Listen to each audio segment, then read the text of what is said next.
أسرج خيولك يا أخ الإيمان وانهض لبعث العلم في الأوطان، فالعلم ميراث الرسول أمانة صلى الله عليه وسلم، فالعلم ميراث الرسول أمانة، فاز الحفيظ لإرثه الرباني. تفضل بارك الله فيكم وفيكم. المعقد الخامس: سلوك الجادة الموصلة إليه. لكل مطلوب طريق يوصل إليه، فمن سلك جادة مطلوبه أوقفته عليه، ومن عدل عنها لم يظفر بمطلوبه. وإن للعلم طريقا من أخطأها ضل ولم ينل المقصود، وربما أصاب فائدة قليلة مع تعب كثير. عفوا، ایک پیراگراف کے بعد تھوڑا سا وقفہ دیا کریں. ٹھیک، بارک اللہ فیکم و اکرمکم. پانچواں بنیادی اصول یہ ہے سلوک الجادہ الموصل الیہ. جادہ راستے کو کہتے ہیں، اس راستے پہ چلے جو آپ کو علم تک پہنچانے والا ہے. وہ راستہ جس پہ سلف صالحین چل کے گئے. ہم نے علم کی ایک نئی دنیا متعارف کی ہے. ہمارے سلف صالحین نے علم کے نئے اسپیکٹس اور نئے پہلو دنیا کے اندر متعارف کروائے ہیں. تو ہم نے ان سے سیکھنا ہے کہ علم حاصل کرنے کا ہمارا پیٹرن، منہج اور طریقہ کار کیا ہے. لِكُلِّ مَطْلُوبٍ طَرِيقٌ يُوصِلُ إِلَيْهِ. آپ کسی منزل پہ پہنچنا چاہتے ہیں تو ہر منزل کا ایک راستہ ہوتا ہے. فَمَنْ سَلَكَ جَادَّةً مَطْلُوبًا، جو مطلوبہ راستے پہ چلتا ہے، أَوْقَفَتْهُ عَلَيْهِ، یہ راستہ اسے وہاں تک پہنچا دیتا ہے. اور جو اس راستے پہ گامزن ہی نہیں ہوتا، اس سے ادھر ادھر منحرف ہو جاتا ہے، لم يُصَلْ بِمَطْلُوبِهِ، تو اسے اپنا مطلوب حاصل نہیں ہوتا ہے. وَإِنَّ لِلْعِلْمِ طَرِيقًا مَنْ أَخْطَأَهَا، علم کا بھی ایک راستہ ہے جو اس راستے سے ادھر ادھر ہو جاتا ہے، زلہ بھٹک جاتا ہے. وَلَمْ يَنَلِ الْمَقْصُودَ، اور علم کا مقصود اس کے ہاتھ نہیں آتا ہے. وَرُبَمَا أَصَابَ فَائِدَةً قَلِيلَةً مَعَ تَعَبٍ كَثِيرٍ، یہ ممکن ہے بہت تھک ہار کے تھوڑا سا فائدہ حاصل کر. اور یہ راستہ کیا ہے پھر؟ فضل. وقد ذكر هذا الطريق بلفظ جامع مانع محمد مرتضى بن محمد الزبيدي صاحب تاج العروس في منظومة له تسمى ألفية السند، يقول فيها: فما حوى الغاية في 1000 سنة شخص فخذ من كل فن أحسنه، بحفظ متن جامع للراجح تأخذه على مفيد الناصح. سبحان اللہ. تاج العروس، کوئی آپ میں سے بھائی بتائیں گے یہ کون سی کتاب ہے؟ اس کا کوئی تعارف؟ نعم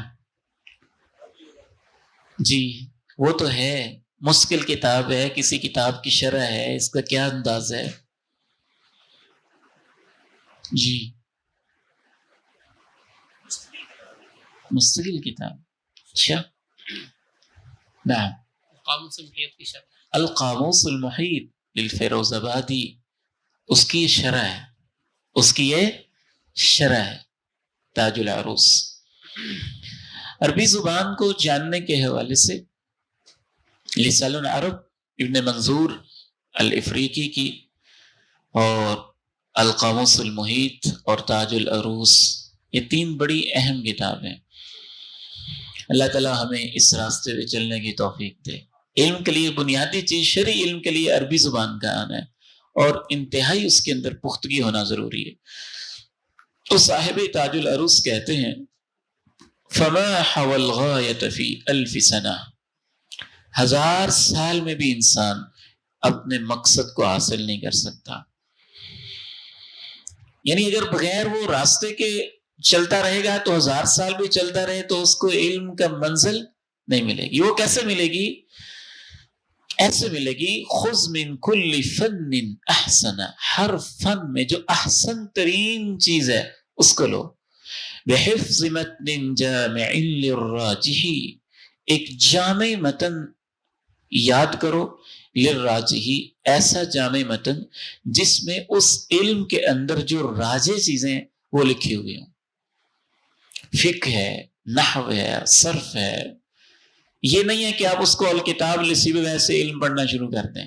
نہیں، نحویوں نے کیا کہا، کوفیوں نے کیا کہا، اگر شروع سے بچہ اس میں لگ جائے گا، 1000 سال بھی لگا رہے تو اسے نحو کی بنیاد کلیئر نہیں ہوگی. تو نحو کے اندر جو جامع متن ہے، ایسا جامع متن جس میں صرف راجع چیز کو بیان کر دیا گیا ہے، وہ یاد کرو، اور خود نہ یاد کرو، تأخذہ علی مفید ناصح، اسے کسی ایسے شیخ سے حاصل کرو جو مفید ہو اور ناصح ہو۔ مفید کیا ہوتا ہے، ناصح کیا ہوتا ہے، اس کی آگے وضاحت آ رہی ہے۔ فطريق العلم وجادته مبنية على أمرين: من أخذ بهما كان معظما للعلم لأنه يطلبه من حيث يمكن الوصول إليه، فأما الأمر الأول فحفظ متن جامع للراجح فلا بد من حفظ، ومن ظن أنه ينال العلم بلا حفظ فإنه يطلب محالا، والمحفوظ المعول عليه هو المتن الجامع للراجح أي المعتمد عند أهل الفن۔ سبحان اللہ۔ پہلی چیز ہے کہ جامع متن کو آپ یاد کریں، اور سلف صالحین کے ہاں تو باقاعدہ یہ منہج متداول رہا، یاد کرتے تھے، اور آج بھی جو ان کے منہج پہ ہیں ان کے ہاں یاد کرنا ایک اہم چیز سمجھا جاتا ہے۔ علم کا جو جدید پیٹرن ہے، اس میں یاد کرنے کی حوصلہ شکنی کی جاتی ہے، حالانکہ ہمارا سلف صالحین کا یہ منہج نہیں ہے۔ سلف صالحین کا منہج ہے کہ سب سے پہلے علم کی بنیاد یاد کرنے ہی سے شروع ہوتی ہے۔ جب وہ چیز آپ کو یاد ہوتی ہے، اس کا ایک نقش ذہن میں بیٹھا ہوتا ہے، تو سمجھ آنا آہستہ آہستہ پھر اس کی تشریح زندگی کے ساتھ ساتھ، میرا خیال ہے کہ شاید زندگی کے آخری سال تک اس کی سمجھ کا لیول بڑھتا جاتا ہے۔ اگر وہ چیز یاد ہی نہیں ہے تو آپ کہتے ہیں میں ڈائریکٹ سمجھنا ہی چاہتا ہوں، تو آپ نے سمجھ بھی لیا، نہ آپ اس کو آگے بیان کر سکتے ہیں، نہ کسی کے سامنے اس کا اظہار کر سکتے ہیں، اور آپ کی سمجھ بھی منتشر رہے گی۔ تو یاد کرنے سے کنسنٹریشن ملتی ہے، یاد کرنے سے فوکس ملتا ہے، یاد کرنے سے اس کا خلاصہ ایک نقشہ ذہن کے اندر بیٹھ جاتا ہے۔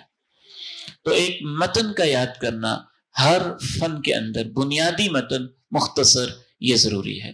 وَأَمَّا الْأَمْرُ الثَّانِي فَأَخْذُهُ عَلَى مُفِيدٍ نَاصِحٍ فَتَفْزَعُ إِلَى شَيْخٍ تَتَفَهَّمُ عَنْهُ مَعَانِيَهُ يَتَّصِفُ بِهَذَيْنِ الْوَصْفَيْنِ، وأولهما الإفادة وهي الأهلية في العلم، فيكون ممن عرف بطلب العلم وتلقيه حتى أدرك فصارت له ملكة قوية فيه. والأصل في هذا ما أخرجه أبو داود في سننه بإسناد قوي عن ابن عباس رضي الله عنهما أن النبي صلى الله عليه وسلم قال: تسمعون ويسمع منكم ويسمع ممن يسمع منكم، والعبرة بعموم الخطاب لا بخصوص المخاطب، فلا يزال من معالم العلم في هذه الأمة أن يأخذه الخالف عن السالف۔ مفید الناصح کی وضاحت کر رہے ہیں، ایک متن کو یاد کرنا، اور دوسرا کیا تھا، کسی شیخ سے کرنا، اور شیخ کیا ہو جس میں دو صفتیں ہوں، وہ شیخ مفید ہو اور ناصح ہو۔ مفید سے کیا مراد ہے؟ الافادہ ہی الاہلیت فی العلم، یعنی اس کے اپنے اندر اس علم کو پڑھانے کی صلاحیت ہو۔ وہ کیسے پتہ چلے گا کہ اس میں صلاحیت ہے کہ نہیں؟ صلاحیت کا دعویٰ تو ہر کوئی کرتا ہے۔ فَيَكُونُ مِمَّنْ عُرِفَ بِطَلَبِ الْعِلْمِ وَتَلَقِّهِ حَتَّى أَدْرَكَ فَصَارَتْ لَهُ مَلَكَةٌ قَوِيَّةٌ فِيهِ، وہ شیخ ان لوگوں میں سے ہو جو طلب علم میں معروف ہو، یعنی اس فن کے جو ماہرین ہیں وہ یہ کہتے ہوں کہ یہ واقعتاً یہ چیز پڑھا سکتا ہے، اس کے پاس یہ علم موجود ہے۔ بالکل ایسے ہی جیسے انسانوں کا نسب نامہ ہوتا ہے، میرا ایک باپ ہے، ایک دادا ہے، ایک پردادا ہے، آپ کا ایک باپ ہے، ایک دادا ہے، ایک پردادا ہے، نسب ہے۔ کسی بھی انسان کا وجود بغیر نسب کے ہمارے ہاں اس کو مجہول النسب اور عیب سمجھا جاتا ہے۔ تو ایسا شخص جو یہی نہ بتا سکتا ہو کہ میں نے فلاں شیخ سے سیکھا ہے اور اس نے فلاں شیخ سے سیکھا ہے، تو سمجھ لیجئے وہ علمی طور پر مجہول النسب ہے۔ جس طرح مغربی تہذیب میں اس چیز کا کوئی تصور ہی نہیں ہے کہ مجہول النسب ہے یا معروف النسب ہے، ان کے ہاں نسب کا تصور ہی کوئی نہیں، اس طرح ان کے ہاں علم میں بھی نسب کا کوئی خاص تصور نہیں۔ لیکن ہمارے ہاں جس طرح خاندان کے تحفظ کے لیے ضروری ہے کہ نسب کی حفاظت کی جائے، علم کی صحیح بقا کے لیے بھی ضروری ہے کہ علم کا بھی ایک خاندان ہوتا ہے، اس کا بھی ایک نسب ہوتا ہے۔ ظاہر اہل فن ہے، آپ نے ان سے سیکھا ہے تو آپ آگے صحیح سکھا سکیں گے، تو علم کے لیے بھی نسب کا ہونا ضروری ہے۔ اس شیخ سے لینا جس نے پھر آگے کسی باقاعدہ شیخ سے سیکھا ہوا ہو، اور یہ چیز، یہ وہ اصول ہے جو اس دور میں بری طرح سے مجروح ہوا ہے، اور ہمارے بہت سارے نوجوان یہ سمجھتے ہیں کہ یوٹیوب کے چینلز کے ہوتے ہوئے، فیس بک کے پیجز کے ہوتے ہوئے، فلاں سپیکرز کے ہوتے ہوئے انہوں نے کہیں سے سیکھا ہے یا نہیں سیکھا ہے، بس ٹھیک ہے ہمارے وہی شیخ ہیں۔ یہ کوئی سلف صالحین کا اور قرآن و سنت کا منہج نہیں ہے، اور اس کی دلیل یہ حدیث ہے۔ جناب ابن عباس رضی اللہ تعالی عنہما کہتے ہیں کہ آپ علیہ السلام نے فرمایا تسمعون، تم مجھ سے سنو گے، وَيُسْمَعُ مِنْكُمْ، اور لوگ تم سے سنیں گے، اور جو تم سے سنیں گے بعد میں آنے والے لوگ ان سے سنیں گے۔ تو علم ہے سماع علی الشیخ، قراء علی الشیخ، تلقی من افواہ الشیخ۔ تو اس حدیث میں اوورآل تو یہ حدیث کے بارے میں ہے، لیکن لفظ چونکہ عام ہے، والعبرۃ بعموم الخطاب لا بخصوص المخاطب، علم کے لحاظ سے بھی صرف یہ حدیث کے ساتھ خاص نہیں ہے، اور مخاطبین کے لحاظ سے بھی صرف صحابہ کے ساتھ خاص نہیں ہے۔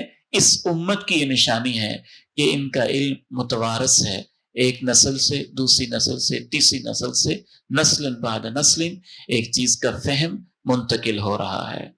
وَأَمَّا الْوَصْفُ الثَّانِي، أما الوصف الثاني فهو النصيحة، وتجمع معنيين اثنين، أحدهما صلاحية الشيخ للاقتداء به والاهتداء بهديه ودله وسمته، والآخر معرفته بطرائق التعليم بحيث يحسن تعليم المتعلم ويعرف ما يصلح له وما يضره وفق التربية العلمية التي ذكرها الشاطبي في الموافقات۔ اللہ اکبر۔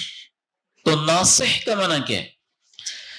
شیخ ناصح کا پہلا مطلب یہ ہے کہ وہ اس لائق ہو کہ اس کی اقتداء کی جا سکے، اس کے بود و باش، طرز زندگی، چال ڈھال اور کردار کو آپ اپنا بھی سکیں۔ تو دین کا علم اس بندے سے لینا چاہیے کہ جس کا کردار بھی قابل تعریف ہو، چال ڈھال بھی قابل تعریف ہو، طور اطوار بھی قابل تعریف ہو، اور سلف صالحین کا یہی بننا چاہیے۔ لا الہ الا اللہ۔ عبد الرحمن ابن یزید رحمہ اللہ جناب حذیفہ رضی اللہ تعالیٰ عنہ کے پاس آئے اور کہنے لگے ہمیں کوئی ایسی شخصیت بتائیں کہ جو بالکل اللہ کے نبی علیہ السلام والا علم بھی ان کے پاس ہو جو ان سے لیا ہے، اور ان کی چال ڈال طور اطوار بھی اللہ کے نبی علیہ السلام سے ملتا جلتا ہو۔ جناب حذیفہ رضی اللہ تعالی عنہ نے کہا ما رأیت اقرب او اشبہ الناس برسول اللہ صلی اللہ علیہ وسلم ولا اقرب ہدیا ودلا وسمتا من ابن ام عبد، جیسے عبداللہ ابن مسعود ہدین ودلن وسمتن، کردار میں، چال ڈھال میں اور ظاہری وقار اور حیات میں ہر لحاظ سے عبداللہ ابن مسعود اللہ کے نبی علیہ السلام جیسے اور ان کے قریب ترین میں نے اسی شخصیت کو دیکھا ہے۔ تو ہمارے سلف صالحین تو اس پہ علم لیتے ہی نہیں تھے۔ بہت سارے آپ کو واقعات مل جائیں گے۔ ایک محدث ہے، مرغی کو دانے نہیں ہے اور دھوکہ دے کے بلا رہا ہے، انہوں نے دیکھا وہاں سے واپس ہو گئے کہ تجھے ایک جانور کو دھوکہ دے رہا ہے، میں اس سے کیسے علم حاصل کروں۔ ایک اور محدث جاتے ہیں، دیکھتے ہیں کہ نماز جلدی جلدی پڑھ رہا ہے، اس کو دھیان ہی کوئی نہیں نماز کیسے پڑھنی کیسے نہیں پڑھنی، واپس چلے جاتے ہیں، کہتے ہیں جو نماز ہی اچھے طریقے سے نہیں پڑھتا اس سے میں نے دین کا علم کیسے لینا ہے۔ تو سلف صالحین کے منہج میں دین کا علم سیکھنے کے لیے صلاحیت بھی ضروری ہے اور صالحیت بھی ضروری ہے، چونکہ شیخ کا آپ کے کردار پہ اثر ہوتا ہے، آپ کے اخلاق پہ اثر ہوتا ہے، آپ کی زندگی پہ اثر ہوتا ہے۔ اگر ایک بہت قابل ہے لیکن کردار کے لحاظ سے بہت کمزور ہے تو آپ غیر شعوری طور پہ اس کے کردار کے اثرات بھی قبول کریں گے، اور جب کردار کے اثرات قبول کریں گے تو آپ کے علم میں برکت نہیں رہے گی۔ تیسری چیز اس حوالے سے ناسخ کے اندر، دوسری چیز اور اوورال تیسری چیز شیخ کے اندر یہ ہو معرفت بطرائق التعلیم، وہ تعلیم کے طریقے پہچانتا ہو کہ متعلم کو کیسے سکھایا جاتا ہے، وَيَعْرِفُ مَا يَصْلُحُ لَهُ وَمَا يَضُرُّ، کیا اس کے لیے مفید ہے، کیا اس کے لیے نقصان دہ ہے، اس کا بھی ایک پورا منہج ہے۔ چھوٹے بچے کو کیا سکھانا ہے، پہلی میں کیسے سکھانا ہے، چوتھی کلاس والوں کو کیسے سکھانا ہے، فائنل سٹیج پہ پہنچ کے کیسے سکھانا ہے، ان ساری چیزوں کو جانتا ہو۔ آج جو حصول علم کا طریقہ اختیار کیا جا رہا ہے اس کے اندر یہ نہیں دیکھا جاتا کہ اس کے لیے مفید کیا ہے، اس کے لیے آج کی ویسٹرن سویلائزیشن نے جو ٹرینڈ متعارف کروایا ہے یہ دیکھا جاتا ہے کہ اسٹوڈنٹ کی ڈیمانڈ کیا ہے، جو وہ ڈیمانڈ کرتے ہیں اس کے مطابق اس کو سکھایا جاتا ہے، جبکہ ہمارے سلف صالحین کے منہج کے مطابق اس کی ڈیمانڈ کو نہیں دیکھا جاتا، یہ دیکھا جاتا ہے اس کی ترتیب ہونی کیا چاہیے اور اس کو سیکھنا کیا چاہیے۔ اسی کتاب کے شارح نے ایک بڑا خوبصورت واقعہ لکھا ہے، کہتے ہیں ان کے شیخ ہیں شیخ فہد بن حمین، ان کے شیخ ہیں محمد بن ابراہیم، کہتے ہیں ہمارے شیخ، ہمارے دادا شیخ محمد بن ابراہیم کے پاس آئے، بڑا لمبا سفر کر، کہنے لگے میں آپ کے پاس کچھ پڑھنے کے لیے آیا ہوں، تو مجھے علم کی کتابیں پڑھنے کا موقع دیں۔ اب ظاہر ہے وہ ایک ویژن لے کے آئے کہ میں نے فلاں فلاں کتاب پڑھنی ہے۔ انہوں نے یہ نہیں پوچھا تم کیا پڑھنا چاہتے ہو، انہوں نے یہ پوچھا بیٹے آپ نے قرآن حفظ کیا ہوا ہے؟ میں نے کہا نہیں۔ کہتے اگر میرے پاس پڑھنے ہیں تو سب سے پہلے آپ قرآن حفظ کر لیں۔ دیکھا کہ بچہ ہے، ابھی عمر ہے، وقت بھی ہے، حفظ کر لے گا، پوری زندگی پھر علم کی ایک مضبوط بنیاد بن جائے گی۔ تو ان کے شیخ فہد نے 6 ماہ کے اندر قرآن مجید حفظ کر لیا، اور اس کے بعد پھر اپنے شیخ کے پاس 22 سال تک مسلسل پڑھتے رہے، مسلسل علم حاصل کرتے رہے۔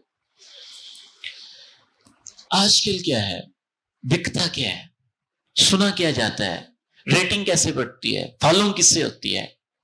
ایک وہ شخص جس کو عقیدے کا نہیں پتا، نماز کا نہیں پتا، اور میں تو یہاں تک کہتا ہوں جس کو طہارت اور استنجا کا بھی نہیں بتایا، ایسے ایسے ظالم لوگ موجود ہیں جو اس کو بھی آتے ہی یہ سکھاتے ہیں کہ میرے معاویہ نے کیا کیا تھا، صفین میں کیا ہوا تھا، اور فلاں موقع پہ کیا ہوا تھا، فلاں صحابی نے کیا کیا تھا، فلاں نے کیا کیا تھا۔ تو علم کی برکت کہاں سے آئے گی، کردار سازی کہاں سے آئے گی، تقوی اور خوف خدا کہاں سے آئے گا؟ یعنی کوئی منہج ہے ہی نہیں، کوئی اصول ہے ہی نہیں، کوئی پیٹرن ہے ہی نہیں ہے جس کے اوپر چلا جا رہا ہو، بس صرف ڈیمانڈ کو دیکھا جا رہا ہے اور معاشرے کے ٹرینڈز کو دیکھا جا رہا ہے، جبکہ ہمارا منہج یہ ہے کہ شیخ دیکھے کہ اس کے لیے کیا مفید ہے، وہ ریکمینڈ کرے کہ بیٹے اس ترتیب سے آپ نے پڑھنا ہے۔ ابا جی رحمہ اللہ کی ایک بہت خوبصورت بات مجھے یاد آ رہی ہے، کہتے ہوتے تھے اساتذہ کرام کو مدرسے کی میٹنگ میں کہ دیکھیں دوسری کلاس کے اندر جب آپ بلوغ المرام پڑھاتے ہیں تو اس وقت یہ مقصد نہیں ہوتا کہ آپ تفصیلی مسائل میں جائیں، اختلافی اقوال بیان کریں، پھر اس کی ترجیح دیں۔ بلوغ المرام میں ہمارے مدارس کے منہج کے اندر بلوغ المرام کے اوپر بنیادی ایک اہم ترین مقصد یہ ہوتا ہے کہ اس کو حدیث کا ترجمہ آ جائے، عبارت پڑھنی آ جائے، اور یہ اس لائق ہو جائے کہ اس کے فاعل، مفعول، حال، ذوالحال، مرفوعات، منصوبات، مجرورات اس کی پہچان ہو جائے۔ تو مخصوص انداز میں کہتے ہوتے تھے کہ وہ استاد کامیاب نہیں ہے جو اپنا روب پیدا کرنے کے لیے طلبہ کو بہت زیادہ معلومات جھاڑتا رہتا ہے، اور طلبہ بڑے متاثر ہوتے ہیں کہ استاد جی نے بڑی معلومات دی ہیں، اور پورے سال کے بعد ان کے اندر عربی پڑھنے کی صلاحیت پیدا نہیں ہوتی۔ تو شیخ وہ کامیاب ہے جو دیکھے کہ اس بچے کو اس لیول پہ کس چیز کی ضرورت ہے، جس چیز کی ضرورت ہے وہ ریکمینڈ کرے اور اس کے مطابق اس کو لے کے جائے، تو یہ شیخ ناصح ہے، اس کا خیر خواہ ہے۔ تفضل۔ نعم۔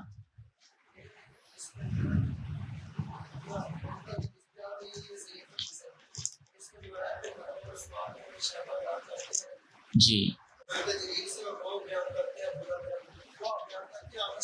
جی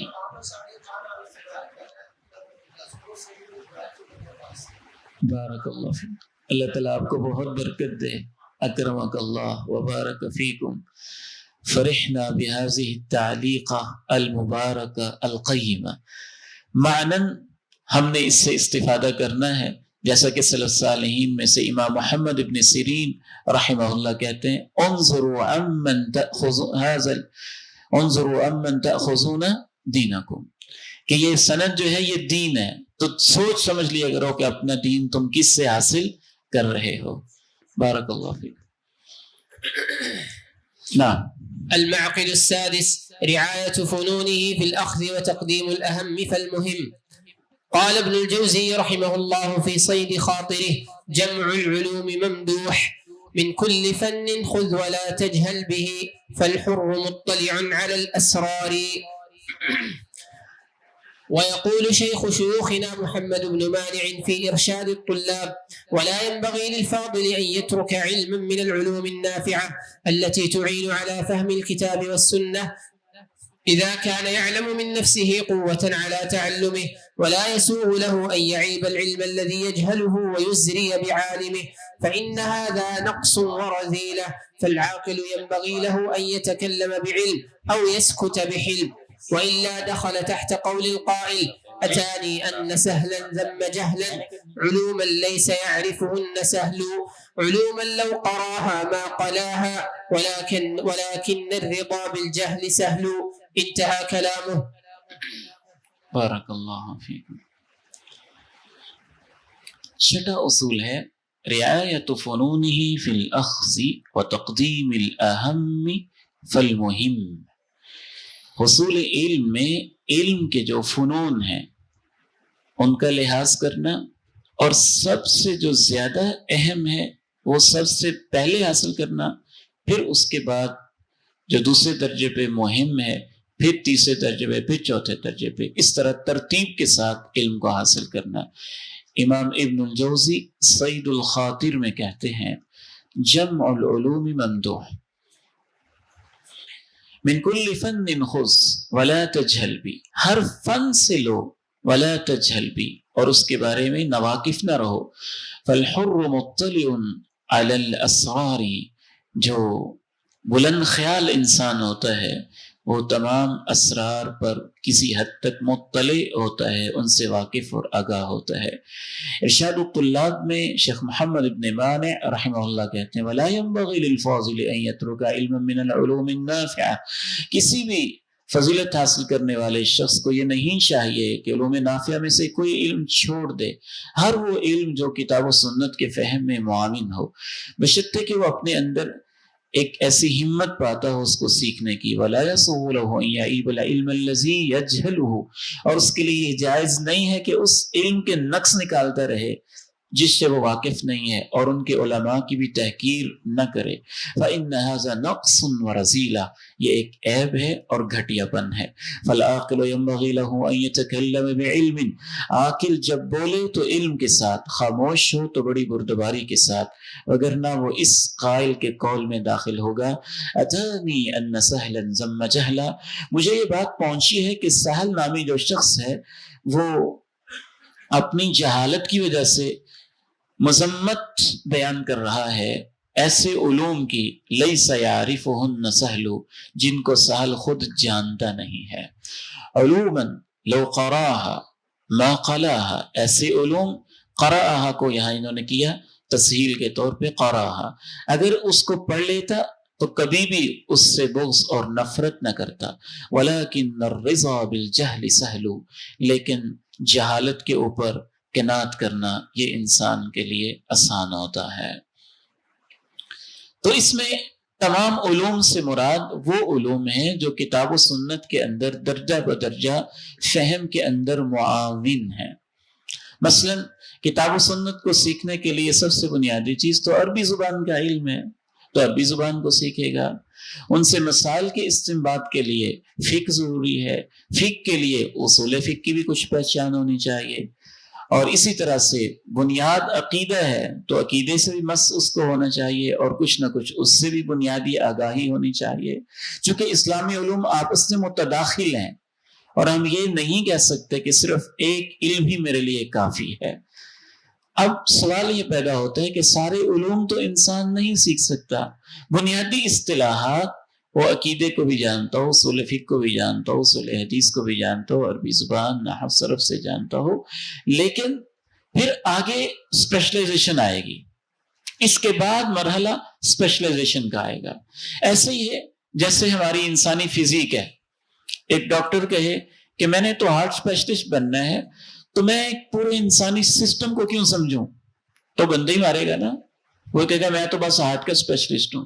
نہیں، ہارٹ ایک جسم کا حصہ ہے، اور جب تک آپ پوری فزیک کو نہیں سمجھتے ہیں اس وقت تک آپ ہارٹ کے علاج کے اندر بھی خطا کریں گے. تو اسلامی علوم کے ایک اپنی نیچر ہے. تو ان سب کی بنیادوں سے جتنے بھی علوم قرآن و سنت کے فہم میں معاون ہیں انسان کو واقف ہونا چاہیے، لیکن سب کے اندر وہ متخصص نہیں ہو سکتا. اس کے بعد پھر تبحر علمی کے لیے، تخصص کے لیے، وسعت کے لیے اپنے ایک لائن اور اپنے ایک ویژن کے مطابق پھر اس کو اس علم کے ساتھ زیادہ وسعت اور اس کے لیے اپنے آپ کو وقف کر دینا چاہیے. وہ ایک علم بھی ہو سکتا ہے، وہ دو بھی ہو سکتے ہیں. صرف تفسیر ہے مثلا، اس میں آگے بڑھنا چاہتا ہے، صرف فقہ ہے اس میں آگے بڑھنا چاہتا ہے، صرف عقیدہ میں آگے بڑھنا چاہتا ہے، تو ٹھیک ہے، بنیادی چیزیں سیکھنے کے بعد پھر وہ ایک تخصص کے اندر آگے بڑھتا جائے.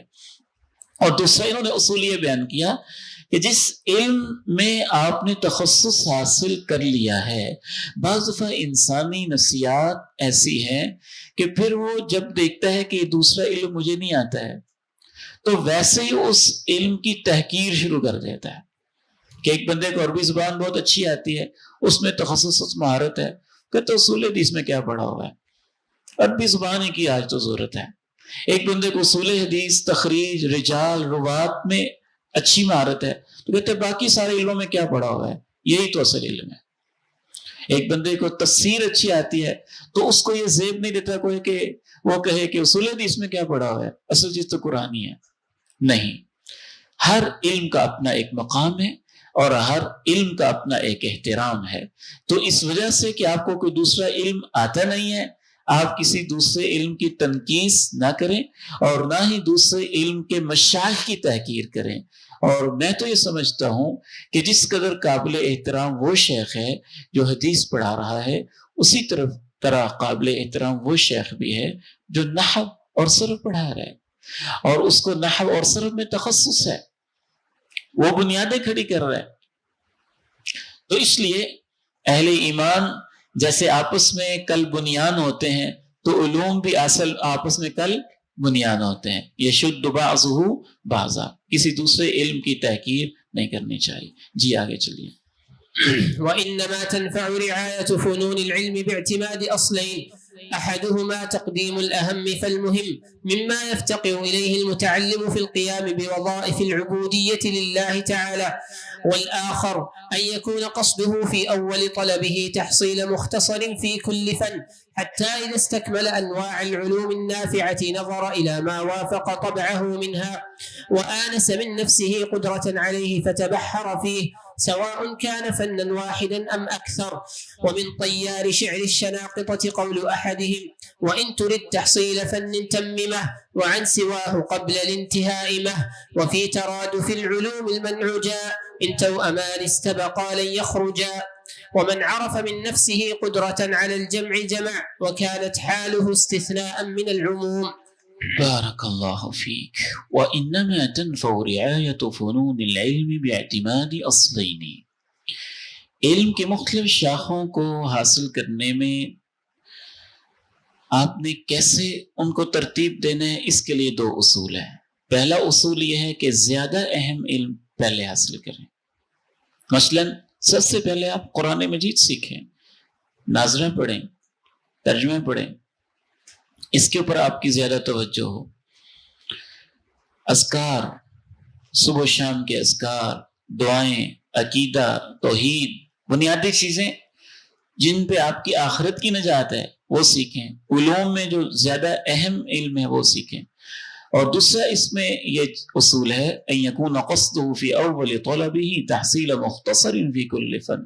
ہر فن کے اندر ایک مختصر اور جامع چیز، اس کے اوپر کسی شیخ سے وہ علم سیکھیں. اسی طرح سے جب آپ علوم نافعہ کی ساری قسمیں بنیادی سیکھ لیں، نظر الی ما وافق تبعه منها، پھر آپ دیکھیں کہ آپ کی طبیعت، آپ کے مزاج کے رجحان کے مطابق کون سا علم ہے. وآنس من نفسه قدرتا علی، آپ کے اندر کس چیز کی زیادہ صلاحیت آپ نے محسوس کی ہے. وتبحر فی، اس میں پھر آپ تبحر اور تخصص حاصل کریں. وہ ایک فن بھی ہو سکتا ہے یا ایک سے زیادہ بھی ہو سکتے ہیں. ومن طیار شعر الشناقطہ، طیار شعر کسے کہتے ہیں؟ معروف مشہور. جی معروف مشہور. معروف، ایسا معروف شعر جس کے قائل کا پتہ نہ ہو. شعر معروف لا يعرف قائلہ، تو اس کو الشعر الطیار کہتے ہیں.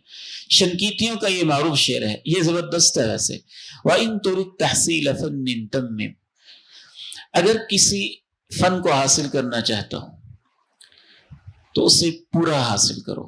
وَأَن سِوَاهُ قَبْلَ الْإِنْتِهَاءِ مَا، اس کے علاوہ کسی اور سے رکے رہو. وَفِي تَرَادُفِ الْعُلُومِ الْمَنْعُ جَاءَ، ایک ہی وقت میں کئی علوم کو حاصل کرنے سے روکنا جاء، یہ ہماری روایات میں آیا ہے، یعنی ان کے کلچر میں، ان کے مشائخ سے منع کیا گیا.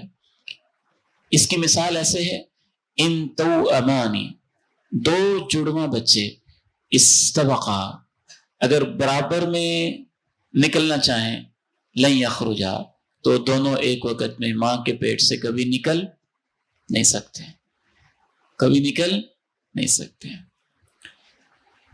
ومن عرف من نفسه قدرة على الجمع جمع، اور جو اپنے اندر زیادہ علوم جمع کرنے کی قدرت محسوس کرتا ہو، وہ جمع کر لے. وكانت حاله استثناء من العموم، اور اس کی یہ کیفیت عموم سے استثناء ہوگی. ویسے یہ بہت خوبصورت منہج ہے، لیکن ہمارے ہاں اس کو فالو نہیں کیا جا رہا، اور عالی فالو نہیں کیا. اور اس کی بھی میں سمجھتا ہوں بنیادی وجہ یہ ہے کہ ہمارے اوپر مغربی تہذیب کا کسی نہ کسی طرح بڑا گہرا اثر ہو گیا ہے. میں نے چونکہ وہ ماحول دیکھا ہے جو یہ منہج بیان کر رہے ہیں. والد محترم رحمہ اللہ بالکل اسی منہج پہ پڑھاتے تھے. ایک بچہ آیا، انہوں نے اس کو علم النحو پہ لگا دینا ہے، چلو بیٹے یہ یاد کرو. اس کو یاد کر لی، ہفتے میں 10 دن میں 15 دن میں. جب یاد کر لیا، یاد کرنے کے بعد پھر اس کے ساتھ چھوٹی سی کتاب عبارت والی، ارشاد الطالبین یا واقعات والی، اس دور میں چھوٹی چھوٹی کچھ کتاب وہ لگا دی، اور جو نحو اس نے پڑھی ہے اس کے اوپر اس کو اپلائی کروانا شروع کر دیا. یعنی پہلے سال کے اندر ہی، بلکہ پہلے 5-6 ماہ کے اندر ہی عبارت چل پڑتی تھی، کیونکہ سارا فوکس ہی اس کے اوپر ہے. تو ہم جب آتے ہی اس کو 7-8 چیزیں سکھانا شروع کر دیتے ہیں. یہ نہیں کہتے کہ منع ہے، کہتے ہیں کہ جو زیادہ ذہین ہے، ایک وقت میں زیادہ چیزیں سیکھ سکتے ہیں، وہ سیکھ لیں. لیکن زیادہ تر لوگوں کے لیے یہ مفید رہتا ہے کہ وہ ایک وقت میں ایک چیز سیکھیں، ایک وقت میں ایک چیز سیکھیں. جب اس کی بنیاد سیکھ لیں پھر آگے بڑھیں، جب اس کو سیکھ لیں پھر آگے بڑھیں. تو سلف صالحین کے حالات جب ہم پڑھتے ہیں تو ان کے ہاں بھی ایسے میں سب سے پہلے وہ عربی لغت آنے والے کو سکھاتے تھے. کوئی ایک لغت زبانی حتیٰ کہ یاد کروا دیتے تھے، اس کے الفاظ معنی یاد کروا دیتے تھے. الفاظ معنی یاد کرنے کے بعد پھر اس کی بنیاد بناتے تھے، بنیاد بنانے کے بعد پھر اس کی آہستہ آہستہ پریکٹس شروع کروا دیتے. حضرت حافظ عبداللہ محدث روپڑی رحمہ اللہ ایک دفعہ امتحان لینے آئے ہمارے جامعہ میں. تو حضرت حافظ عبداللہ محدث روپڑی رحمہ اللہ کے وہ تاثرات آج بھی لکھے ہوئے ہیں. کہنے لگے کہ بچوں میں اچھی استعداد اگر آپ پیدا کرنا چاہتے ہیں تو ایک وقت کے اندر زیادہ کتابیں نہ پڑھیں، کتابیں تھوڑی ہوں اور محنت زیادہ ہو. ہمارے پتہ نہیں کیا مسائل ہیں یا کیا مجبوریاں ہیں یا کیا پیٹرن ہے، ہمارا بل یہ پیٹرن نہیں چل رہا ہے، اور اس وجہ سے ہم کمزوری بھی محسوس کر رہے ہیں. اکثر لوگوں کے لیے یہ منہج زیادہ مفید ہے کہ ایک وقت میں ایک چیز سیکھ لیں، پختگی اس کے اندر آ جائے تو اس کے بعد پھر آگے چلیں، کم از کم بنیاد تو کلیئر ہو جائے تو اس کے بعد پھر آگے چلیں. تو کہتے ہیں کہ تحصیل الکل فوات الکل. جب آپ ساری چیزیں ایک وقت میں شروع کر دیتے ہیں تو ساری رہ جاتی ہیں، ساری سیکھنے لگتے ہیں تو ساری ہی رہ جاتی ہیں. تو یہ بڑا خوبصورت منہج ہے. ایک سوال کرنا ہے جی آپ سے انشاءاللہ, تھوڑا وقفہ بھی ہو جائے. تھک گئے ہوں گے آپ انشاءاللہ کہ نہیں تھکے؟ کون کون تھک گئے؟ کوئی بھی نہیں تھکا؟ ماشاءاللہ. اور صبر کی بحث تو بھی آنی ہے, آپ نے پہلے ہی بڑا صبر کر لیا ہے. بارک اللہ فیک. ایک سوال ہے, میں چاہوں گا شیخ موہب صاحب تشریف رکھتے ہیں. شیخ صاحب آپ کریں گے سوال؟ میں کروں گا؟ چلیے میں کر لیتا. شیخ صالح العثیمی جو اس کتاب کے خلاصہ کے مصنف ہیں, ان کی تاریخ پیدائش کیا؟ اور ساتھ ہی ایک اور سوال بھی ہوگا. تاریخ پیدائش کے ساتھ ساتھ آپ نے یہ بتانا ہے کہ ان کے کام کرنے کا انداز غالب کیا ہے. جی پیارے بھائی بیٹے آپ بتائیں. اینک والے, دونوں ہی اینک والے, پیچھے والے وائٹ کپڑوں والے.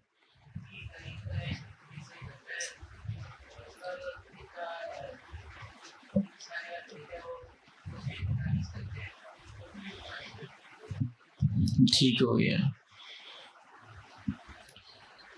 اور انہوں نے تعلیم کہاں سے حاصل کیا؟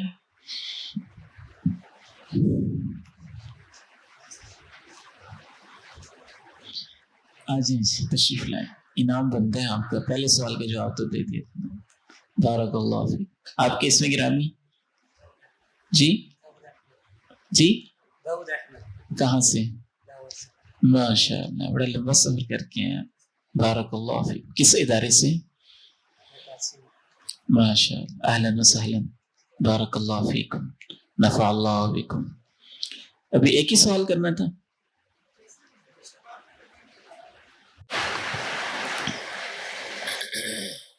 اللہ اکبر. آپ کے ذہن میں کوئی سوال ہو جی؟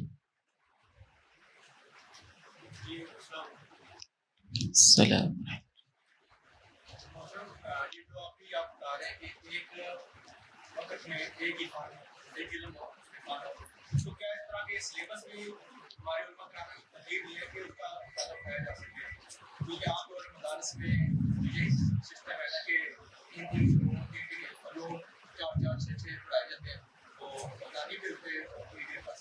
جی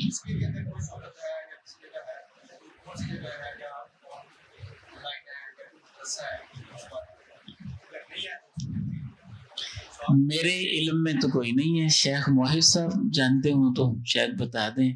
میرے علم میں کوئی نہیں ہے. اور ویسے یہ سلف کا منہج ہے بڑی برکت والا, ہے بڑی برکت والا. میں آپ کو دلچسپ بات بتاتا ہوں, تھوڑا سا آپ انجوائے بھی کر لیں.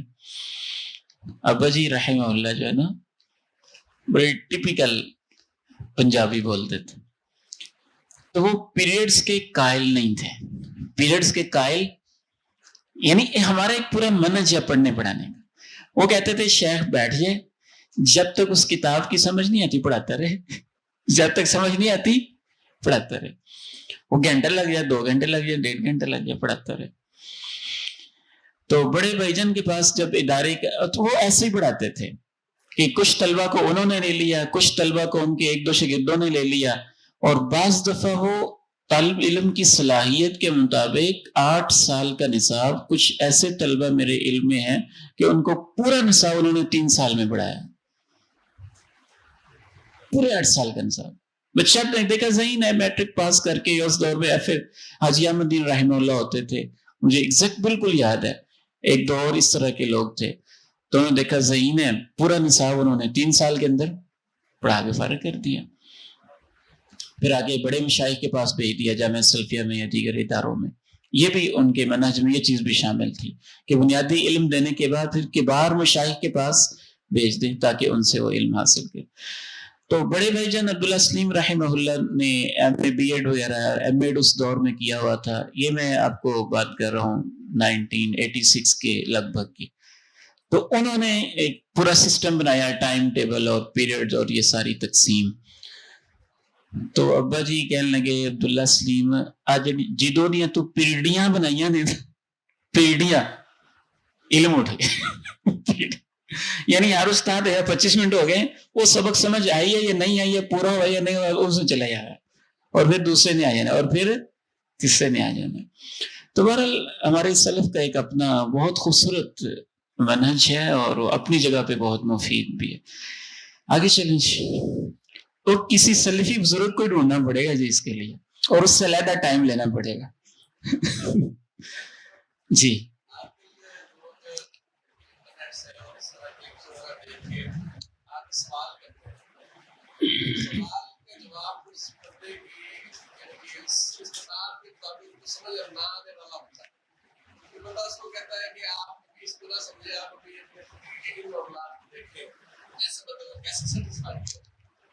یہ ہمارا آگے ویسے ٹاپک آ رہا ہے انشاءاللہ، مشکل اس میں بھی ہے سوال وغیرہ شیخ سے کرنا۔ نعم تفضل۔ أحسن الله إليكم. المعقد السابع المبادرة إلى تحصيله واغتنام سن الصبا والشباب. قال أحمد رحمه الله: ما شبهت الشباب إلا بشيء كان في كمي فسقط. الله. والعلم في سن الشباب أسرع إلى النفس وأقوى تعلقا ولصوقا. قال الحسن البصري رحمه الله: العلم في الصغر كالنقش في الحجر. فقوة بقاء العلم في الصغر كقوة بقاء النقش في الحجر. فمن اغتنم شبابه نال إربه وحمد عند مشيبه سراه. ألا اغتنم سن الشباب يا فتى، عند المشيب يحمد القوم السرى. ولا يتوهم مما سبق أن الكبير لا يتعلم، بل هؤلاء أصحاب رسول الله صلى الله عليه وسلم تعلموا كبارا. ذكره البخاري في كتاب العلم من صحيحه. وإنما يعسر التعلم في الكبر كما بينه الماوردي رحمه الله في أدب الدنيا والدين، لكثرة الشواغل وغلبة القواطع وتكاثر العلائق، فمن قدر على دفعها عن نفسه أدرك العلم. چھٹا اصول یہ ہے کہ حصول علم میں سبقت کی جائے، بچپن اور جوانی کی عمر کو غنیمت سمجھا جائے۔ امام احمد رحمہ اللہ کہتے ہیں کہ جوانی مجھے یوں ہی لگتی ہے جیسے میری آستین کے نیچے کوئی چیز تھی اور اچانک گر گئی۔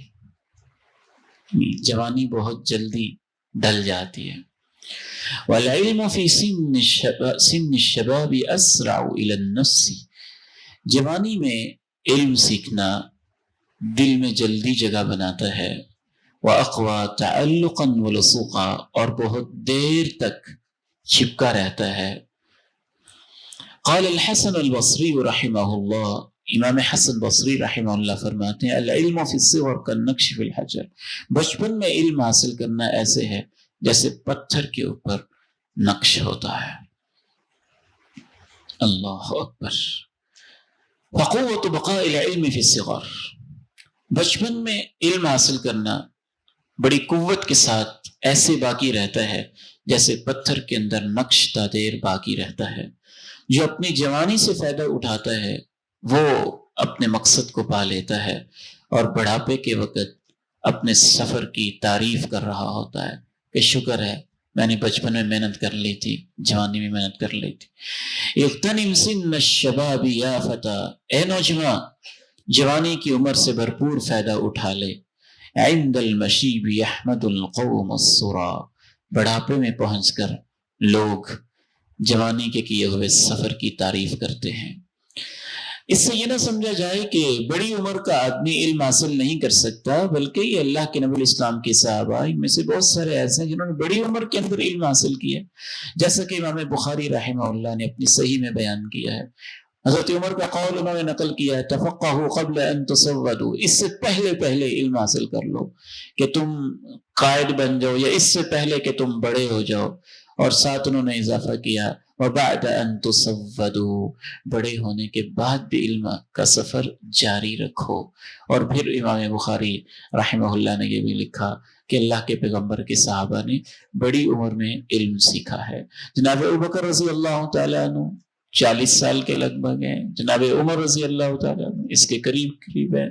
خود اللہ کے نبی علیہ السلام پہ وحی کے نزول کا آغاز 40 سال کی عمر میں ہوا ہے۔ یعنی مطلب ان کے کہنے کا یہ ہے کہ اصل حصول علم کی عمر بچپن اور جوانی ہے، لیکن اگر کوئی اس میں علم حاصل نہیں کر سکا تو وہ مایوس نہ ہو کہ شاید اب میں نہیں کر سکتا، تو بعد میں بھی علم کا سفر جاری رکھنا بھی چاہیے اور شروع بھی ہو سکتا ہے۔ وَإِنَّمَا يَعْصُرُ التَّعَلُّمُ فِي الْكِبَرِ، بڑی عمر کے اندر علم حاصل کرنا مشکل ہو جاتا ہے، اس کی وجہ انہوں نے 3 بیان کی۔ لِكَثْرَةِ الشَّوَاغِلِ، مصروفیات بڑھ جاتی ہیں، وَغَلَبَةِ الْقَوَاطِرِ، رکاوٹیں بہت آتی ہیں، وَتَكَاثُرِ الْعَلَائِقِ، اور تعلقات بہت زیادہ نبھانے ہوتے ہیں، بچوں کا تعلق، بیوی کا تعلق، رشتہ داروں کا تعلق۔ فَمَنْ قَدِرَ عَلَى دَفْعِهَا عَنْ نَفْسِهِ أَدْرَكَ الْعِلْمَ، جب بڑی عمر میں بھی یہ رکاوٹیں دور کر لے تو وہ علم حاصل کر لیتا ہے۔ جی المعقد الثامن لزوم التأني في طلبه وترك العجلة.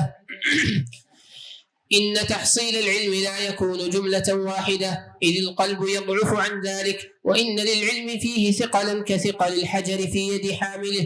قال تعالى: إنا سنلقي عليك قولا ثقيلا، أي القرآن. وإذا كان هذا وصف القرآن الميسر كما قال تعالى: ولقد يسرنا القرآن للذكر، فما الظن بغيره من العلوم؟ وقد وقع تنزيل القرآن رعاية لهذا الأمر منجما مفرقا باعتبار الحوادث والنوازل. قال تعالى: وقال الذين كفروا لولا نزل عليه القرآن جملة واحدة كذلك لنثبت به فؤادك ورتلناه ترتيلا. وهذه الآية حجة في لزوم التأني في طلب العلم والتدرج فيه وترك العجلة، كما ذكره الخطيب البغدادي في الفقيه والمتفقه، والراغب الأصفهاني في مقدمة جامع التفسير. لا الہ الا اللہ۔ چھٹا اصول ہے، 8واں اصول ہے لزوم التأنی فی طلبی، طلب علم میں ٹھہراؤ پہ پابندی اختیار کرنا، وترک العجلہ، اور جلد بازی کو خیر بات کرنا۔ علم آہستہ آہستہ آتا ہے، علم آہستہ آہستہ آتا ہے، یکدم نہیں آتا جلدی سے۔ ان تحصیل العلم لا یکون جملۃ واحدہ، یک بار علم حاصل نہیں ہوتا، کیونکہ دل میں یہ ہمت نہیں ہے، کیونکہ علم کا ایک بوجھ ہوتا ہے، اور یک بار ایسے ہی ہے جیسے آپ بڑا سارا پتھر کسی کے ہاتھ میں رکھ دیں، چلو ابھی کٹھے اٹھاؤ، یعنی اس نے 100 اینٹیں اٹھانی ہے، ایک ایک کر کے لے کے جانی ہے، آپ کے نہیں 100 اینٹیں کٹھی لے جاؤ جلدی سے، تو ایسے وہ اٹھا نہیں پائے گا۔ جیسے ان اینٹوں کو اٹھانے کے لیے آہستہ آہستہ ایک ایک کر کے اٹھانی پڑے گی، تو علم کا بوجھ بھی آہستہ آہستہ ہی اٹھانا ہوگا۔ قال تعالی: انا سنلقی علیک قولا ثقیلا، ہم آپ پہ ایک بھاری بات اتارنے والے ہیں۔ وَإِذَا كَانَ هَذَا وَصْفُ الْقُرْآنِ الْمُيَسَّرِ، جب قرآن کا یہ حال ہے، وَلَقَدْ يَسَّرْنَا الْقُرْآنَ لِلذِّكْرِ، حالانکہ اللہ نے قرآن کو آسان کیا ہے، فَمَا الظَّنُّ بِغَيْرِهِ مِنَ الْعُلُومِ، تو دیگر علوم کے بارے میں آپ کا کیا خیال ہے؟ اس کی انہوں نے تیسری دلیل دی، یعنی 3 دلیلیں دی انہوں نے کہ آہستہ آہستہ۔ پہلی عقلی دلیل دی کہ جیسے پتھر اٹھانے کے لیے کہ یکدم آپ زیادہ بوجھ اٹھا دیں گے تو نہیں اٹھایا جائے گا۔ دوسری دلیل قرآن مجید کی تھی، اِنَّا سَنُلْقِي عَلَيْكَ قَوْلًا ثَقِيلًا، اور تیسری دلیل انہوں نے نزول قرآن کی تھی، وَقَدْ وَقَعَ تَنزِيلُ الْقُرْآنِ رِعَايَةً لِهَذَا الْأَمْرِ مُنَجَّمًا مُفَرَّقًا، قرآن مجید اسی وجہ سے آہستہ آہستہ قسطوار حالات و واقعات کے مطابق اتارا گیا۔ وقال الذين كفروا لولا نزل عليه القرآن جملة واحدة، کفار کہتے ہیں کہ یک بار قرآن کیوں نہیں اتارا گیا؟ كذلك لنثبت به فؤادك ورتلناه ترتيلا۔ اللہ اکبر۔ ایک چوتھی دلیل بھی قرآن مجید سے نوٹ کر لیں، وَلَكِنْ كُونُوا رَبَّانِيِّينَ بِمَا كُنْتُمْ تُعَلِّمُونَ الْكِتَابَ وَبِمَا كُنْتُمْ تَدْرُسُونَ، تم ربانی ہو جاؤ، تم ربانی ہو جاؤ۔ تو ربانیین کی وضاحت جو امام بخاری رحمہ اللہ نے صحیح بخاری میں کی ہے، الذی یربی بصغار العلم قبل کبار، کہ جو چھوٹی چھوٹی چیزیں سکھاتا ہے، پھر اس سے بڑی سکھاتا ہے، پھر اس سے بڑی سکھاتا ہے، پھر اس سے بڑی سکھاتا ہے، وہ ربانی ہوتا ہے۔ یعنی ربانی عالم کی صفت میں بہت ساری چیزیں ہیں، اس کا رب تعالیٰ کے ساتھ تعلق ہوتا ہے، وہ لوگوں کا تعلق اللہ تعالیٰ کے ساتھ جوڑتا ہے، وہ علم میں پختہ ہوتا ہے۔ تو اس میں ایک چیز یہ بھی ہے کہ ربانی عالم تدریج کے ساتھ سکھاتا ہے، آہستہ آہستہ سکھاتا ہے، تدریجاً سکھاتا ہے۔ اور ایک پانچویں دلیل آپ فطرت کی بھی نقل کر لیں کہ پوری کائنات، وہ آگے یہاں بھی آ رہی ہے کہ پوری کائنات کو ہی اللہ نے اس اصول کے تحت بنایا ہے۔ میری اور آپ کی پیدائش کیسے ہوئی ہے؟ زمین و آسمان کی تخلیق کیسے ہوئی ہے؟ کیسے ایک ایک قطرہ پھوار کر کر بن کے گرتا ہے، اور کیسے پھر وہ ایک گلیشیئر بنتا ہے، اور کیسے اس گلیشیئر سے ایک ایک قطرہ پگھلتا ہے، اور قطرہ قطرہ پگھل کے کیسے چشمے بنتے ہیں، اور چشموں سے کیسے دریا بنتا ہے۔ پوری کائنات ہی اس نظام کے تحت چل رہی ہے۔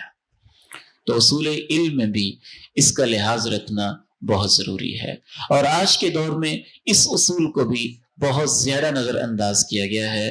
علم سیکھنا تو آہستہ آہستہ سیکھنا تو دور کی بات ہے، آج کل کے نوجوان تو کہتے ہیں سیکھنا ہی نہ پڑے، بس جلدی سے خطیب بن جائے، جلدی سے موٹیویشنل اسپیکر بن جائے، جلدی سے دائی بن جائے، جلدی سے ہمارا چینل بن جائے، جلدی سے ہمارے بس فالوورز بڑھ جائیں۔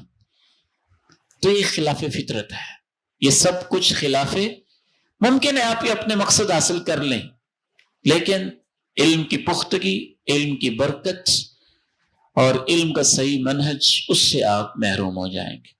تفضل بارک اللہ فیکم۔ ومن شعر ابن النحاس الحلبي قوله: اليوم شيء وغدا مثله من نخب العلم التي تلتقط يحصل المرء بها حكمة وإنما السيل اجتماع النقط. ومقتضى لزوم التأني والتدرج البداءة بالمتون القصار المصنفة في فنون العلم حفظا واستشراحا، والميل عن مطالعة المطولات التي لم يرتفع الطالب بعد إليها. ومن تعرض للنظر في المطولات فقد يجني على دينه، وتجاوز الاعتدال في العلم ربما أدى إلى تضييعه.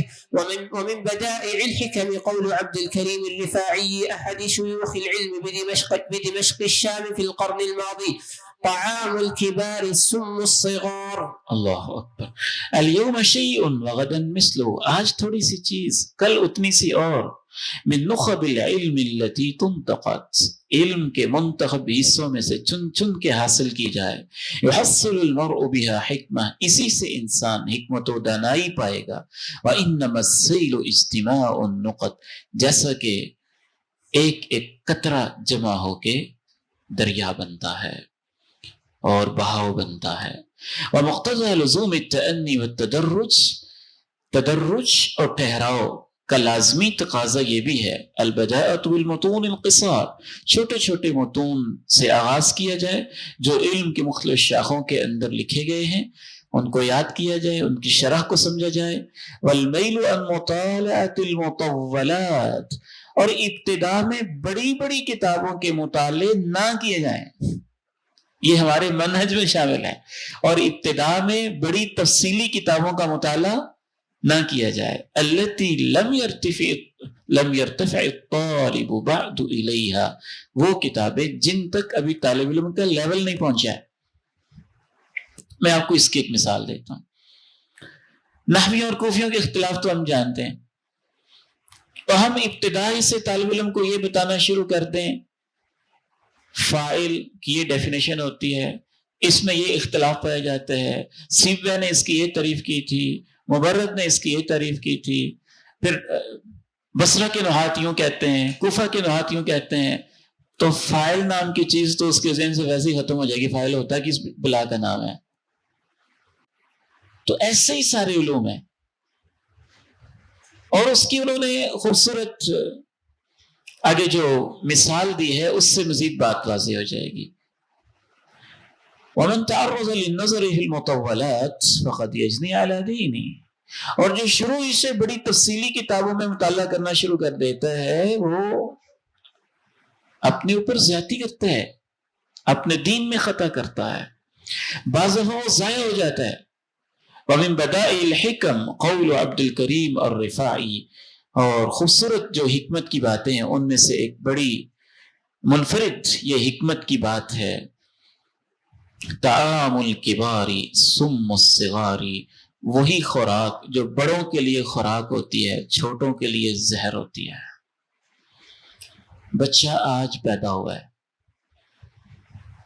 آپ کے یہ کون ہوتے ہیں پابندی لگانے والے؟ میں تو آج اس کو چکن کڑھائی کھلاؤں گا تو مزے مزے کی جو چکن کڑھائی ہے نا وہ اس کے لیے موت ہوگی، وہ اس کے لیے موت ہوگی۔ اس کے لیے دودھ ہی ٹھیک ہے، اور وہ بھی تھوڑا سا، اور وقفے وقفے سے، پھر فیڈر آدھا، پھر پورا، پھر اور زیادہ، پھر گلاس۔ تو یہ فطری طریقہ ہے، یہ ہر چیز کا فطری طریقہ ہے۔ علم بھی ایسے ہی آتا ہے، اگر آپ شروع ہی سے اس کو اختلافات میں، اختلافی اقوال میں اور ان چیزوں کی طرف لگا دیں گے تو اس کا ایک نقصان تو یہ ہوگا کہ اس کے بنیادی کنسپٹ کلیئر نہیں ہوں گے، دوسرا یہ ہوگا یاد بھی نہیں ہوں گے، تیسرا نقصان یہ ہوگا ممکن ہے وہ اتنی بڑی بڑی کتابوں کو پڑھ پڑھ کے ویسے ہی تھک جائے، اور جب اس کو سمجھ نہ آئے تو وہ سمجھے کہ میں تو اس راستے سے رہا، میں ویسے ہی نہیں پڑھتا۔ تو یہ بھی وہ منہج ہے جس میں آج تسرع بہت زیادہ پایا جاتا ہے، جلد بازی بہت زیادہ ہے۔ اس کے لیے ہم نے پھر شارٹ کورسز اور سمارٹ کورسز اور پتہ نہیں 1 سال کا درس نظامی اور 6 مہینے کا درس نظامی اور کیا کیا ہم کہتے ہیں اور کیا کیا ہمارے دعوے ہوتے ہیں۔ حضرت حافظ شیخ ثناء اللہ مدنی رحمہ اللہ، میں ان کے پاس ان کی خدمت میں ایک دفعہ بیٹھا ہوا تو بات شروع ہو گئی یہ چھوٹے کورسز کے اوپر، اور یہ کہ کچھ ایسے بھی نصابات ہیں جو 2 سال کے اندر ان کا دعویٰ ہے کہ ہم پوری صحیح بخاری اور پورا درس نظامی پڑھا دیں۔ تو شیخ فرمانے لگے کہ جو لوگ یہ دعویٰ کرتے ہیں، یہ حضرت شیخ ثناء اللہ مدنی رحمہ اللہ کے الفاظ تھے۔ شیخ موحب صاحب جانتے ہیں دعویٰ سلفیہ میں ایک وفات ہوئی تھی تو وہاں وہ بھی آئے تھے، میں بھی حاضر ہوا تھا، تو ان کی خدمت میں پاؤں دبانے لگ گیا، پاس بیٹھ گیا۔ تو شیخ نے فرمایا ان کو پتہ ہی نہیں صحیح بخاری ہوتی کیا ہے، صحیح بخاری کا ایک لفظ بھی چھوڑا نہیں جا سکتا ہے۔ ایک ہے دین سکھانا، اس کے لیے آپ 1 ہفتے کا کورس بھی رکھیں، مہینے کا کورس بھی رکھیں، سال کا کورس بھی رکھیں، وہ ضرورت ہے۔ ایک ہے کہ آپ کہیں میں نے اس کو عالم بنانا ہے اور پختہ عالم بنانا ہے اور 2 سال میں نے بنا دینا ہے، تو وہ اس بچے کو پھر ضائع کرنے والی بات ہے، یہ ممکن نہیں ہے۔ آپ یہ کہہ سکتے ہیں کہ 2 سال کے اندر میں نے اس کی بنیاد بنا دینی، پھر میں اس کو بڑے علماء کے پاس بھیج دوں گا۔ جب آپ وہ دعویٰ یہ لے کے آتے ہیں کہ میں 2 سال کے اندر اس کو 8 سال کے برابر عالم بنا دوں گا، تو اس کا نقصان یہ ہوتا ہے کہ بچہ ذہن ہی یہ لے کے آتا ہے کہ میں نے 2 سال پڑھنا ہے، اور 2 سال کے بعد اس کو تقریر وغیرہ آ جاتی ہے، تقریریں کرتے ہیں تو پھر وہ بھاگ جاتا ہے، اس کے بعد علم میں پختگی سے محروم رہ جاتا ہے۔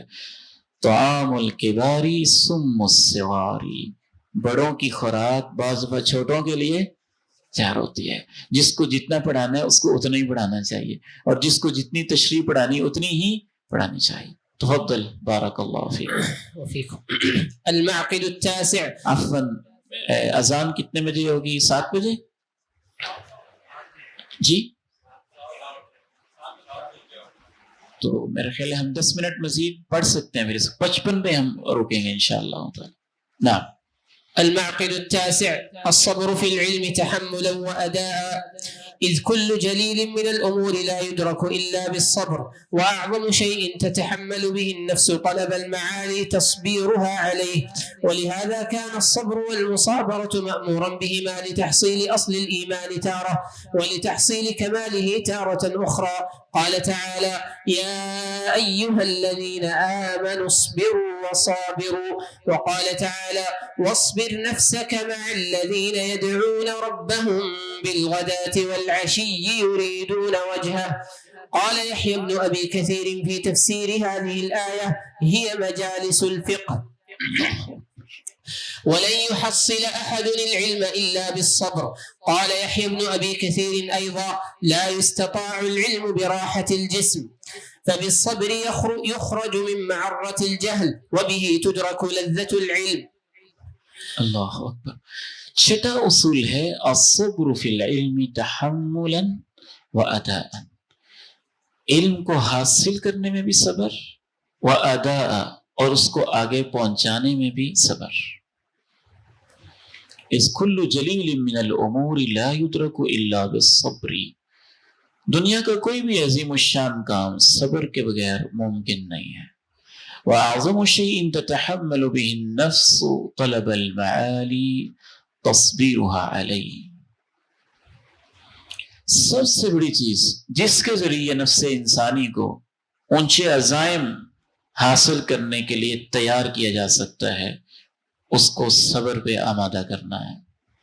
وَلِهَذَا كَانَ الصَّبْرُ وَالْمُصَابَرَةُ مَأْمُورًا بِهِمَا. اس لیے صبر اور المصابرہ دونوں کا حکم ہے. کبھی اصل ایمان کو حاصل کرنے کے لیے بھی دونوں کا حکم ہے، اور کمال ایمان کو حاصل کرنے کے لیے بھی دونوں کا حکم ہے. یا ایھا الذین آمنوا اصبروا والصابروا. الصبر المصابرہ میں فرق کیا ہوتا ہے؟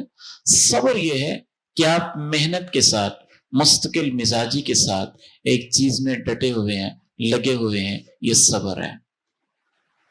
اور المصابرہ کیا ہے کہ اس میں رکاوٹ بھی آ رہی ہے، مشقتیں بھی آ رہی ہیں، مختلف قسم کی آپ کے راستے میں پتھر بھی آ رہے ہیں، اور اس کے باوجود آپ ان پتھروں کو ہٹاتے ہوئے، رکاوٹوں کو پیچھے کرتے ہوئے اور مشقتوں کو برداشت کرتے ہوئے ان کا مقابلہ کر رہے ہیں اور اپنے سفر کو جاری رکھے ہوئے ہیں. کیونکہ المصابرہ میں مفاعلہ کا باب ہے، اور اس میں المنازعہ کا، المشارکہ کا یہاں مفہوم ہے کہ گویا ایک طرف رکاوٹیں ہیں وہ آپ کو پیچھے ہٹا رہی ہیں، اور ایک طرف آپ ہیں، آپ رکاوٹوں کو پیچھے ہٹا رہے ہیں، اور آپ کا صبر اور آپ کی ہمت غلبہ پاتے ہوئے اپنے سفر کو جاری رکھے ہوئے ہیں. تو اصول علم کے لیے بھی صبر ضروری ہے، اور تعلیم علم کے لیے، ادائے علم کے لیے بھی صبر ضروری ہے. وَاصْبِرْ نَفْسَكَ مَعَ الَّذِينَ يَدْعُونَ رَبَّهُمْ بِالْغَدَاةِ وَالْعَشِيِّ يُرِيدُونَ وَجْهَهُ. اپنے آپ کو روک کے رکھیے ان لوگوں کے ساتھ جو صبح و شام رب کی رضا کے لیے اس کو پکارتے رہتے ہیں. امام یحییٰ بن ابی کثیر اس آیت کی تفسیر میں کہتے ہیں کہ اس سے مراد علم کی مجالس ہیں.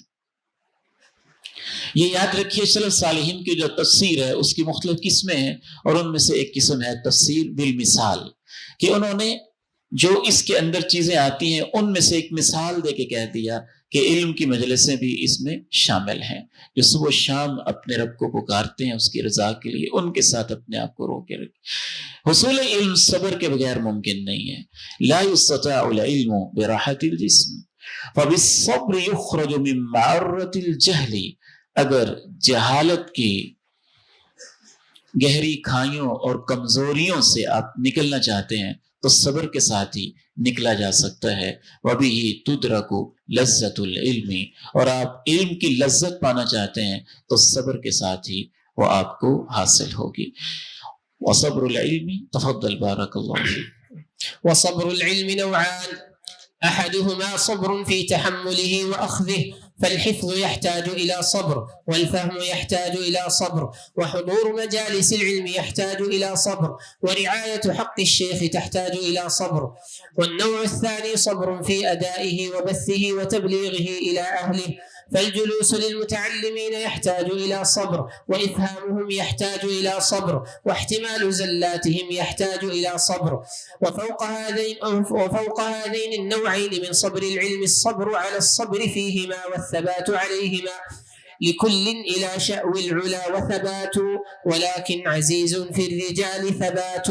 لا الہ الا اللہ. علم میں صبر کی دو قسمیں ہیں.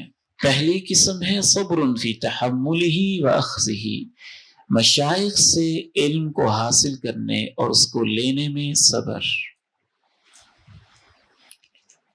اللہ اکبر. یہاں پہ آپ نے چار قسمیں علیحدہ علیحدہ کر دینی ہیں. صبر علم حاصل کرنے میں کیسے کیسے صبر ہے. نمبر 1 مشائخ سے لینے میں صبر. یاد کرنے میں صبر، سمجھنے میں صبر، علم کی مجالس میں مسلسل حاضری پر صبر، اور شیخ کے حقوق ادا کرنے میں صبر۔ اور دوسری قسم ہے صبر فی ادائہ و بثہ و تبلیغہ الی اہلہ، علم کو آگے پہنچانے، نشر و اشاعت میں صبر۔ اس میں بھی انہوں نے 3 بنیادی قسمیں کر دی۔ الجلوس للمتعلمین، متعلمین کو سکھانے کے لیے بیٹھنا، یہ صبر کا تقاضا کرتا ہے۔ افہامہم، ان میں سے ہر ایک کو اس کے لیول پہ جا کے سمجھانا، یہ بھی صبر کا تقاضا کرتا ہے۔ واحتمال زلاتہم، پھر شاگردوں کی غلطیوں کو برداشت کرنا، کسی نے عبارت غلط پڑھ دی، کوئی غلط طریقے سے بیٹھ گیا، کسی نے عمر غلط کر دیا، اس پر بھی صبر چاہیے ہوتا ہے۔ وفوق هذین النوعین من صبر العلم، ان سے بڑھ کے ایک قسم ہے پھر اس صبر کو سیکھنے کے لیے بھی صبر چاہیے، اس صبر کو سیکھنے کے لیے بھی صبر چاہیے۔ اللہ اکبر۔ لکل الی شأو العلا وثبات، ہر ایک ہی الی شأو العلا، بلندیوں کی منزلوں پہ، وثبات، کود کود کے جانا چاہتا ہے۔ ولیکن عزیز فی الرجال ثبات، لیکن مردوں میں عزیز بہت کم ایسے ہیں، ثبات، جن میں مستقل مزاجی ہوتی ہے، جن میں صبر ہوتا ہے۔ وگرنہ تو سارے اونچے پہنچ جاتے، تو امام بخاری کوئی کوئی ہوتا ہے، ابن خزیمہ کوئی کوئی ہوتا ہے، ابو داؤد، نسائی، ابن ماجہ کوئی کوئی ہوتا ہے۔ اور آج کے دور میں ہمارے مشائخ میں الشیخ قاری محمد ادریس العاصم رحمہ اللہ کوئی کوئی ہوتا ہے، اور شیخ ہمارے محدث ثناء اللہ مدنی رحمہ اللہ کوئی کوئی ہوتا ہے۔ بہت صبر کیا ان مشائخ نے، میں نے اپنی آنکھوں سے مشاہدہ کیا۔ حضرت شیخ قاری ادریس عاصم رحمہ اللہ فجر کی نماز کے وقت آتے تھے، اسی جگہ پہ فجر کے بعد گھر میں وہ پڑھاتے تھے، اور میں نے یہ بھی مشاہدہ کیا، میں گھر میں شیخ صاحب کے پاس جاتا ہوتا تھا، کچھ دیر میں شیخ کے پاس رہا، وہ ایک کتاب پہ کام کر رہے تھے، کچھ میں بھی ساتھ خدمت کرتا تھا۔ ایک بندہ قاعدہ پڑھنے آتا تھا عام لوگوں میں سے، اور حضرت شیخ آدھا گھنٹہ لگا کے اس کو قاعدہ بھی پڑھاتے تھے۔ کہتے کہ میں نے تجوید پہ 12-13 کتابیں لکھی ہوئی، اتنا بڑا شیخ ہوں، میں تجھے قاعدہ پڑھاؤں؟ قاعدہ اس کو شیخ پڑھاتے تھے۔ پھر اپنی کتاب پہ کام کرتے تھے، مختصر وقت کے لیے ناشتہ کرتے تھے، ناشتے کے بعد آ جاتے تھے ادارے میں، 8 بجے پہنچ جاتے، تقریباً 8 بجے سے لے کے 12:45 تک بیٹھے بیٹھے وہاں ہی اذان ہوتی تھی اور شیخ بیٹھے ہوتے تھے۔ اور میں نے تو کئی دفعہ دیکھا ان کا وضو بھی ماشاءاللہ برقرار ہوتا تھا، ظہر کے بعد پھر عصر تک بیٹھے رہتے تھے۔ یہ صبر کے بغیر تو ممکن نہیں ہے۔ لِكُلِّ مِلَا شَأْوِ الْعُلَا وَثَبَاتُ، بلندیوں کی چوٹیوں پر، منزلوں پر تو سبھی کود کود کے جانا چاہتے ہیں، لیکن مردوں میں صبر کرنے والے کم ہوتے ہیں۔ 10واں اصول جی، تفضل بارک اللہ أحسن الله إليكم. المعقد العاشر ملازمة آداب العلم. قال ابن القيم رحمه الله في كتابه مدارج السالكين: أدب المرء عنوان سعادته وفلاحه، وقلة أدبه عنوان شقاوته وبواره، فما استجلب خير الدنيا والآخرة بمثل الأدب، ولا استجلب حرمانهما بمثل قلة الأدب، والمرء لا يسمو بغير الأدب وإن يكن ذا حسب ونسب. بس یہاں تک رہنے دیجئے، پھر ہم وقفہ کرتے ہیں انشاءاللہ تعالی۔ 10واں اصول ہے ملازمت آداب العلم، آداب علم کو پابندی کے ساتھ اختیار کرنا۔ امام ابن قیم رحمہ اللہ مدارج السالکین میں کہتے ہیں ادب المرء عنوان سعادتہ، انسان میں ادب کا آ جانا اس کی خوش نصیبی اور اس کی کامیابی کی علامت ہے۔ وَقِلَّةُ أَدَبِهِ عُنْوَانُ شَقَاوَتِهِ وَبَوَارِهِ، اور اس میں ادب کا نہ ہونا یا کم ہونا اس کی بدبختی اور ہلاکت کی نشانی ہے۔ فَمَسْتُجْلِبَ خَيْرُ الدُّنْيَا وَالْآخِرَةِ بِمِثْلِ الْأَدَبِ، دنیا آخرت کی بلائیوں کو حاصل کرنے کے لیے ادب جیسی کوئی اور چیز نہیں ہے۔ وَلَسْتُجْلِبَ حِرْمَانُهُمَا بِمِثْلِ قِلَّةِ الْأَدَبِ، اور دنیا آخرت کی بلائیوں سے محروم ہونے کے لیے ادب کی کمی جیسی کوئی خطرناک چیز نہیں ہے۔